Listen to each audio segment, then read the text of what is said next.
In the heart of the escalating tensions in Gaza, diplomatic efforts are underway to secure a ceasefire. Israel's spy chief prepares to journey to Qatar for negotiations, while the United States endeavors to rally support for an immediate truce at the UN Security Council, increasing pressure on its long-standing ally.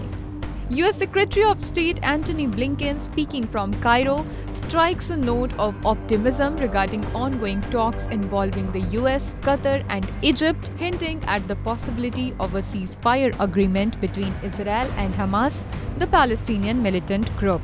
Negotiations in Qatar focus on brokering a proposed 6-week truce, aiming to secure the release of 40 Israeli hostages in exchange for hundreds of Palestinians held in Israeli prisons. The potential agreement also holds the promise of delivering vital aid to Gaza, where severe food shortages threaten to tip the region into famine. However, significant obstacles loom. Hamas insists on linking the release of hostages to a comprehensive ceasefire, while Israel favors a temporary halt of hostilities. Despite criticism from Palestinian officials, Israel's spy chief David Barnier engages with mediators in Qatar, underscoring ongoing diplomatic efforts. As negotiations unfold, Israel maintains its military operations, announcing plans to continue attack on Al-Shifa hospital in Gaza City. Allegations surfaced that Hamas militants are using the medical complex as a stronghold, escalating violence and leaving the facility under siege for days. Simultaneously, the United States shifts its stance, intensifying pressure on Israel through a draft UN Security Council resolution calling for an immediate and sustained ceasefire.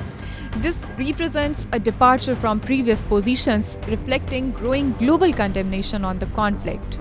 The resolution supports ongoing negotiations in Qatar and calls for release of hostages on both the sides. However, its passage hinges on securing at least 9 votes in favor, without facing a veto from key players like the US, France, Britain, Russia, or China. As the diplomatic landscape shifts, casualties mount, with Gaza health authorities reporting almost 32,000 Palestinian fatalities resulting from Israel's offensive. The situation remains fluid, with hopes pinned on diplomatic efforts to bring about a much-needed ceasefire and alleviate the suffering of those caught in the crossfire. And there's a clear consensus around a number of shared priorities. First, the need for an immediate, sustained ceasefire with the release of hostages. That would create space to surge more humanitarian assistance to relieve the suffering of many people and to build something more enduring. We've been working, as you know, with Egypt, with Qatar, and with Israel to put a strong proposal on the table. Hamas responded to that. The negotiators continue to work. The gaps are narrowing, and we're continuing to push for an agreement in Doha.